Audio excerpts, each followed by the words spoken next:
Welcome, my friends, to Inside the Minds of Authors. I'm DC Gomez, and I'm thrilled you're joining me today for a fun conversation with a passionate author. We're kicking off the program, like it's our tradition, with a short reading from the feature book.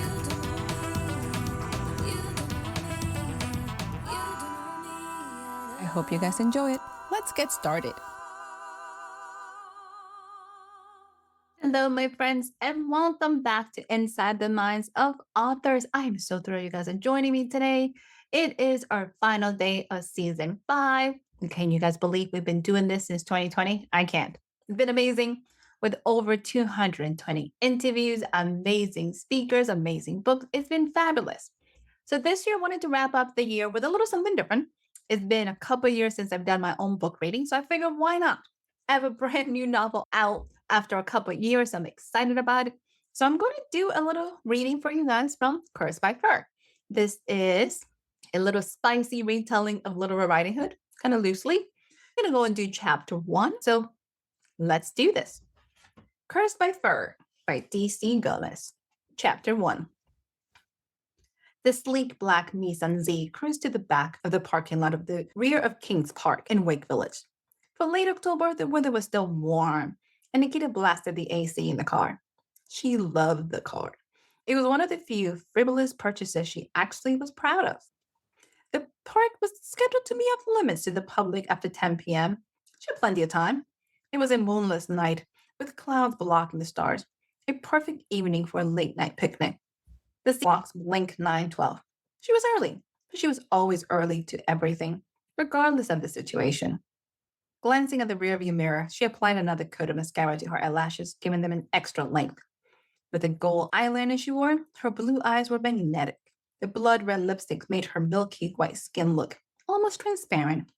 A night like this, she could pass for a vampire. She was grateful for her magic was strong, enough to block their powers from affecting her. The last thing she wanted was to be addicted to blood on top of all her other vices. Roars filled the night and Nikita rolled her eyes. She was not a motorcycle kind of girl. For the night, she will pretend to be one, as she pretended to be one on so many other occasions. The Harley pulled out next to the Z. The driver took off his helmet, letting brown locks fly on the south wing. Nikita could have denied. The man was delicious. Sexy green eyes, charming smile with perfect dimples, and muscles to make any model jealous. The man had everything any woman could ever want. Too bad for him, he was also a werewolf. Nikita grabbed the picnic basket from the passenger seat as she unlocked the car. The biker opened the door and extended his arm to her to help her out of the car. Of course, he had to be a gentleman, Nikita told herself, controlling her emotions. Good evening, gorgeous, the biker said in a baritone voice that fit his rugged demeanor. Nikita got a good view of his fitted jeans and motorcycle jacket as she climbed out of the car. Good evening, Jason, Nikita replied. How was the ride? Nikita pushed back the hood of their cape, letting the strawberry blonde curls bounce around her face. It could have been better if only you were with me. He leaned down, pressing his lips into hers, devouring them. For a third date, Jason moved faster than most. Nikita indulged in the kiss, running her hands through his curls. His hands found their ways to her waist, pulling her closer. For a few long moments, they lost themselves in the kiss. Nikita feared they wouldn't make it to the picnic area at the rate that kiss was progressing. Gently, she pulled away. I worked really hard on this meal, she told him, pulling on the basket. I'm sure it won't go to waste, he bartered in her ear. Nikita handed him the basket and stepped away from the car. She was in a tight schedule, and these little games were only delaying the end. Oh, wait, she said, rushing back to the car. You almost made me forget the blanket. You don't want to sit on the grass? He teased. With this skirt? Are you kidding me? Nikita twirled around, showing off the barely there miniskirt she was wearing. She bent over and pulled the blanket out, giving her date a full view of her ass. Not that he needed any more encouragement. The bulge in his jeans was threatening to destroy those poor pants if she made him wait any longer. Ready? She exclaimed. Are you going to be able to walk in the grass in those heels? He examined the 4-inch candy apple red stiletto she was wearing. They go fabulous with this cape, she replied. I completely agree, but not sure how effective they are for walking. Do you have a better idea? Jason didn't reply. Instead, he picked her up and tossed her over his shoulder. What are you doing? She wailed, trying to protect her face from slamming on his back. Making sure you and the sexy heels don't get hurt. Jason marched on the grass. Last thing we need is you breaking an ankle. Aren't you a gentleman? But do you have to carry me like a sack of potatoes? Jason stopped and gently put Nikita back down. Good point. Hold this. He gave her the picnic basket. Glancing around, Nikita took it. Jason winked at her and slowly bent in front of her. If you don't mind, my lovely lady, place your arm around my neck. Nikita giggled and did as she was told. We reached under her legs and picked her up. Facing her, he asked, Better? Much, she replied and kissed his lips. This is a more dignified way to travel. I'm glad you approve. Jason marched towards the back of the park. I was thinking about you all day. Me too. Nikita smiled back. Is this okay? Jason asked 50 feet from the parking lot. Perfect.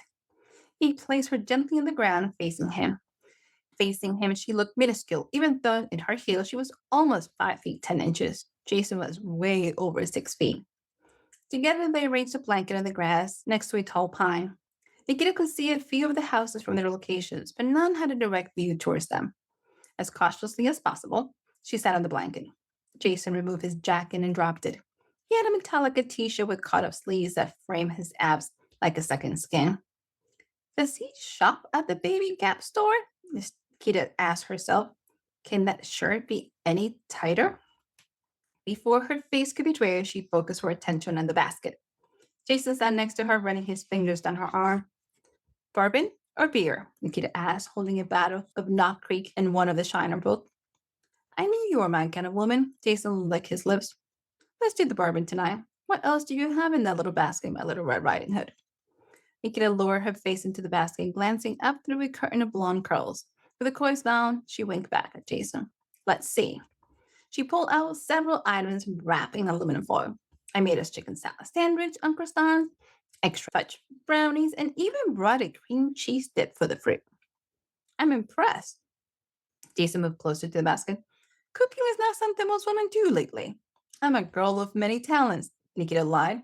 She couldn't cook her weight of a paper bag if her life depended on it. She did know some incredible chefs and took full advantage of their talents. It didn't take long for her to arrange the impromptu picnic on the blanket.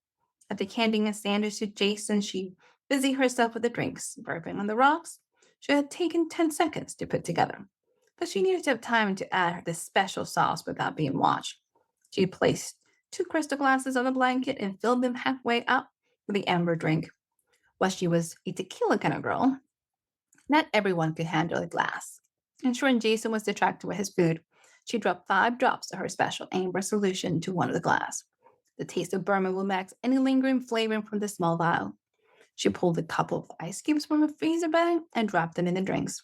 How do you like it? She asked, swirling the drinks around and placing one next to Jason. Very nice, he said it between chewing. He could have giggled and wipe a piece of croissant from his face. Well, I'm glad I passed the cooking test. There are too many places to eat in Texarkana to make cooking a requirement for anyone, Jason replied. That's a shame, Nikita pouted. I was hoping for extra points. You absolutely get that. Placing the sandwich on the blanket, he leaned over and kissed her. Nikita bit his lower lips, but quickly pulled away. Cheers, she told him, holding her glass towards him. Cheers, he replied, reaching for his glass. They clinked glasses together and chugged the entire thing down. Okay then, Jason said with an eyebrow raise. Guess the lady can't outdo me. He followed suit and chugged his own drink. Wasting no more time, Nikita crawled on his lap. Jason leaned his head back and started deep into her eyes. Are you sure you want to do this? He asked, running his hands over her thighs. The big bad wolf might eat you today. Oh, he better, she replied, untying the strings of her cape. And we're going to leave it at that for you guys to finish the rest of that chapter before it gets way too spicy for our podcast. So, hopefully, you enjoy that reading. Before we leave for the season, my dear friends, just want to say thank you. Thank you for all of you guys for listening. Thank you so much for joining us, for supporting all of our amazing authors, and always to giving us all the love you guys do every single time. We truly, truly appreciate you. So we'll be back next year, actually in 2025, a little later in the season. So season 6 is going to start in April timeframe. So make sure to stay tuned. Check out my website, www.dcgomez-author.com, to stay in tune for upcoming books, upcoming podcast episodes, and to make sure to track when we're coming back. So into next year, everyone, have an amazing holidays, and we will see you again soon. Bye, everyone.